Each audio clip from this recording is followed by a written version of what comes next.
Going on, Saitama Wolfpack, man. If you are living under a rock and you haven't been tuning into the Twitter space, it's official. This project is pretty much dead. I mean, the leadership is dead in this project. Um, I feel bad for all the people that's been holding on to that hopium with Saitama. I'm going to dive into some breaking news about Saitama and the allegations that's going on with this project. First and foremost, if you are new to this channel, hit that subscribe button, the notification bell. Also, leave a comment down below. Let me know if you think Saitama is officially dead, which I think it is. Um, you leave the rant down below. I want to read all the comments down below, and also give you my feedback in this video and just cover the news, man. Cover the news and just feel bad for the people that's been holding on, man. But also share this video on all your social media as well as follow your boy Crypto Flex, the Usher Crypto on Twitter. My link is going to be in my description below. And remember, none of this information is financial advice. Do your own research.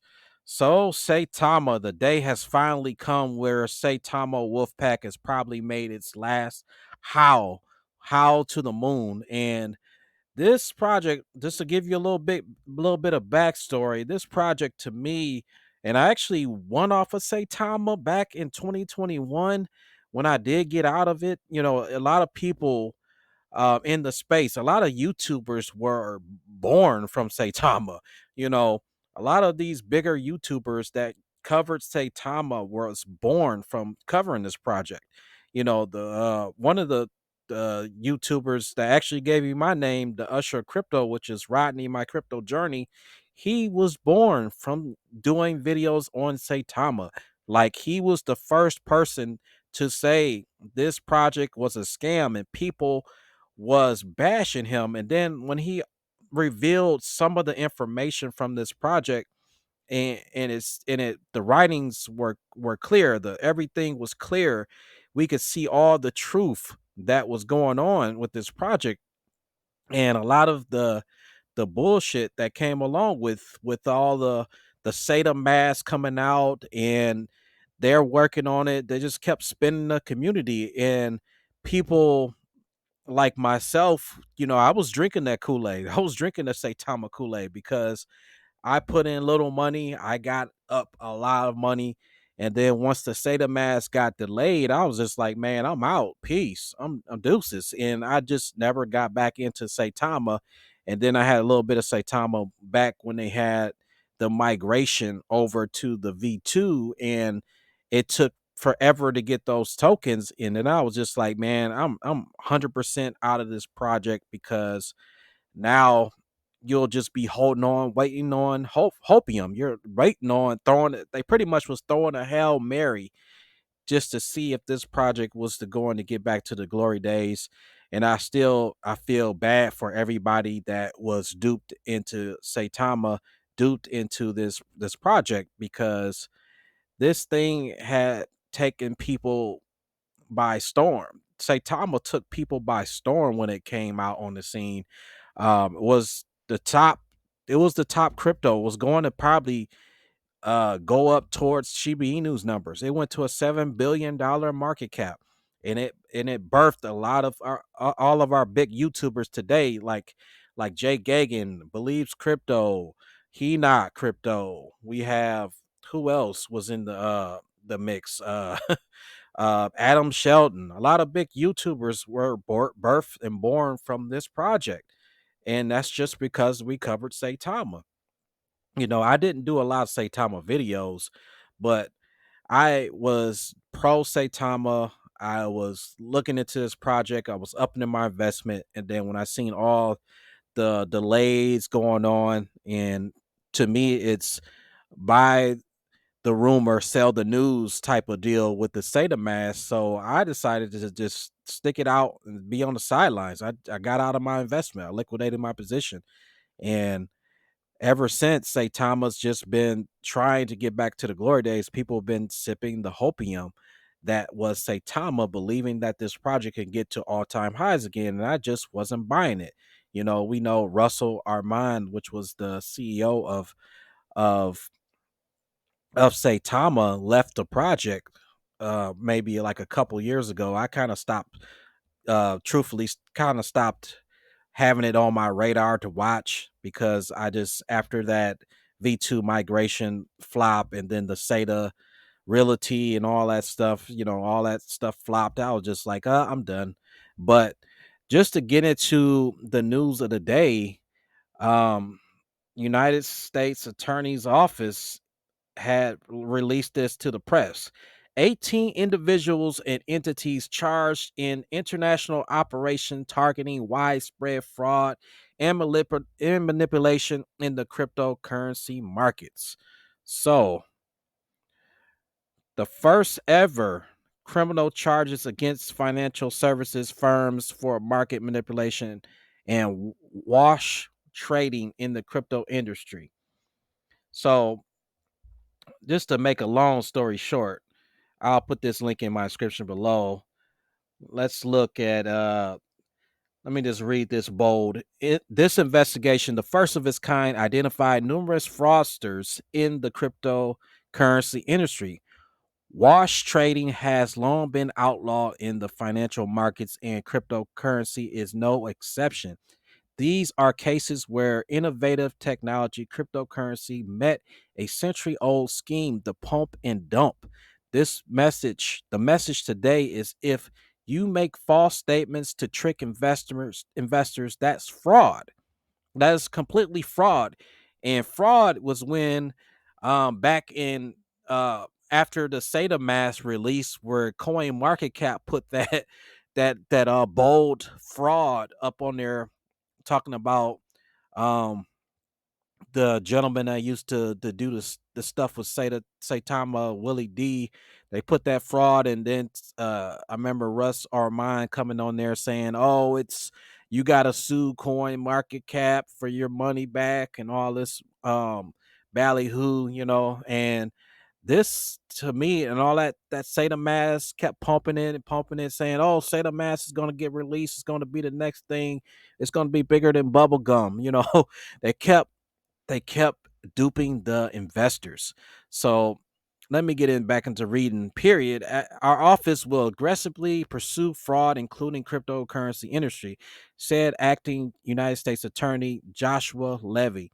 These charges are also a stark reminder how vigilant online investors must be, and doing your homework before diving into digital frontier is crucial. People considering making investments in cryptocurrency industry should understand how these scams work so they can protect themselves. So whenever somebody when somebody put a YouTube video out, you always got to do your research. You always got to do your due diligence and see if it's the best thing for you. You always, if you are new to crypto, dip your toes in the water. Don't go all the way in. Don't go all the way in. Do your due diligence. Protect yourselves, folks. And this is just one of the examples that we see in our space. It's a long time coming for this project Saitama to finally get its just desserts. They finally caught up to this development team. So let's get into like everybody that's charged. So Saitama allegedly purported to create a series of projects that could be used with its token, and at its peak boosted a market value to of 7.5 billion. Saitama's leadership allegedly made a variety of false public statements, including Saitama's business plan had been reviewed by regulators, that his leadership was not selling Saitama tokens they owned, and that the Saitama token was coded in a way that prevented market manipulation.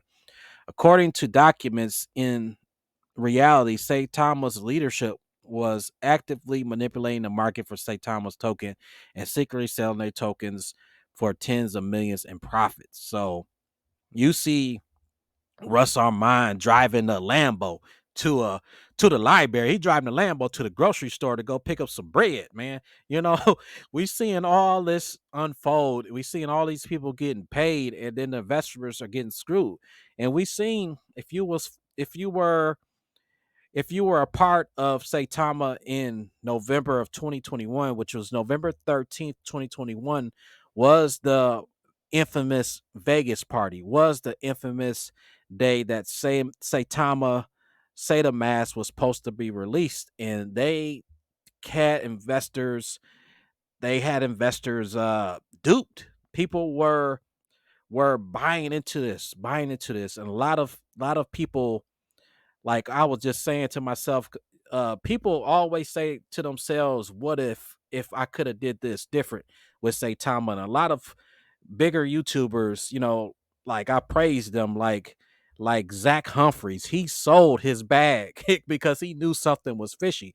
Austin Hilton, he sold his bag because they knew something was fishy. They were at the Sata Mass party, and I was about to head out to Vegas to go to that Sata Mass party, and something just told me, nah, I'll stick around. And if it wasn't for YouTubers like Rodney My Crypto Journey exposing these fraudsters, we wouldn't even have the spotlight on them. So I commend him. He was actually my person that gave me the Usher of Crypto name. If y'all don't know, he did it. But man, this is crazy, man. Just to see these allegations, to finally the feds caught up to this scam here. And let's go into all the names. So, man. So thereafter, the Saitama leadership allegedly paid several market makers to wash and trade the Saitama cryptocurrency on cryptocurrency exchanges, including Bitmart, Lbank, XT.com. The market makers that Saitama paid allegedly included ZM Quant and Gotbit. So, man, a lot of these names, man. Wow, it's a lot of names in this. I'm gonna just go right here to some of the main names that I see. Uh, I can't really pronounce Manpreet, Kali, Haran, Moshini, Nam Tran, Max Hernandez, Russell Armand, Vi Fam. Those was the original the original Saitama Dev OGs back in August of 2021. So down in this little down in this little paragraph here, Manpreet, 43 of the United Kingdom, was the CEO of Saitama. Kali was arrested in the United Kingdom on October 7th, which was 2 days ago, and awaiting extradition. And Haran I'll just call him Haran. I ain't got time to pronounce his last name. We know who it is. 37 of Texas, also working at Saitama, was arrested yesterday or 2 days ago as well in the Southern District of Texas. Nam Tran, 32 of Vietnam, worked at Saitama and currently in Vietnam. Uh, Kali and Tran each charged for in superseding indictment with wire fraud, market manipulation, and conspiracy to commit wire fraud, commit market manipulation, and conduct an unlicensed money transmitting business. Max Hernandez and of Massachusetts and Russ Harmon of Texas also worked at Saitama and are charged separately. Both pleaded guilty to market manipulation and conspiracy to commit wire fraud to operate unlicensed money transmitting business. Um, FAM of California is also charged for the conduct at a different cryptocurrency company, but as a part of that guilty plea, admitted to certain conduct involving Saitama. Man, it's over for the Wolfpack, man. And I'm glad that you know, karma always catches up to people. No matter how good you think you can get away with what you get away, karma always has its way to hit you in the ass in the end. And we see that this is now brought to light that these fraudsters are finally put to bed, and people will get some type of. I know they're not going to get their money back unless a bigger lawsuit comes out when people can actually sue to get their money back. But man, this is just saddening for the people that lost out on this play. We can look at Saitama. Let me refresh my screen. We can see that people are still, or the trading volume is still up, but you can see this long red candle of it's over, bitch. It's over. You can see that long red candle going down. So they're diving down head first, plane going straight down to the ground. It's crashing. Um, Looks like a market cap of 12 million, and it's steadily decreasing, man. 67 people, I don't know why, are still bullish on this. But let's get to the Twitter page and let's see what's going on, man. I know it's going to be a long, lengthy video, but hey, man, let's look at it. So, SaitaChain Coin put out business operations at SaitaChain Ltd will continue as usual without any disruptions. We are aware of the allegations currently circulating. We will address these matters as soon as we have further information. Thank you for your controlled patience. So let's read some of these comments. Uh, Crypto Empress, it's over. Saitama, who's your daddy now? um, these are no allegations when two of them have pleaded guilty already, and they're talking about Russell Armand and Max Hernandez, which was in charge of the so-called Sata mask. He was the brains behind the Sata mask. Oh, they were sleeping on Russ's couch, working diligently 24/7 to get the mask ready and all of that BS that they kept feeding the community. But man, pretty much, man. I feel bad for you investors that's been in this play holding on, thinking Saitama was going to set you free or even break even on this project. I know a lot of people felt trapped. I know a lot of people felt trapped in Saitama and was looking to get out, but didn't want to get out on a loss. But now, I mean, this project has had its last howl unless there's new ownership coming to this play. But man, I I just wish everybody the best, man. Not financial advice. You can do what you like, but for me, Saitama, man, this is your boy Crypto Flex. If you enjoyed this content and found any knowledge from this, hit the like button. Also, leave a comment down below. And man, it's a lot of RIPs. Put a lot of RIPs if you think Saitama is dead. A lot of RIPs and tombstones in the comment section if you think Saitama's dead. Also, share this video on all your social media so people can know what's going on and they do not get involved into these projects that's going to take the investors' money. A lot of these cryptos are risk unless they are blue chip value cryptos and they are at the top of the food chain. But you still do your due diligence. You still look out after Unero numero, and that's yourself, because these devs, do not trust them. Always look out for yourself. Take your profits along the way, and always protect your investment. And also, too, follow me, your boy CryptoFlex, the Usher Crypto on Twitter. My link is going to be in my description below. Yeah, man. Stay bullish, stay prepared, and stay ready, and be on defense, baby. Peace.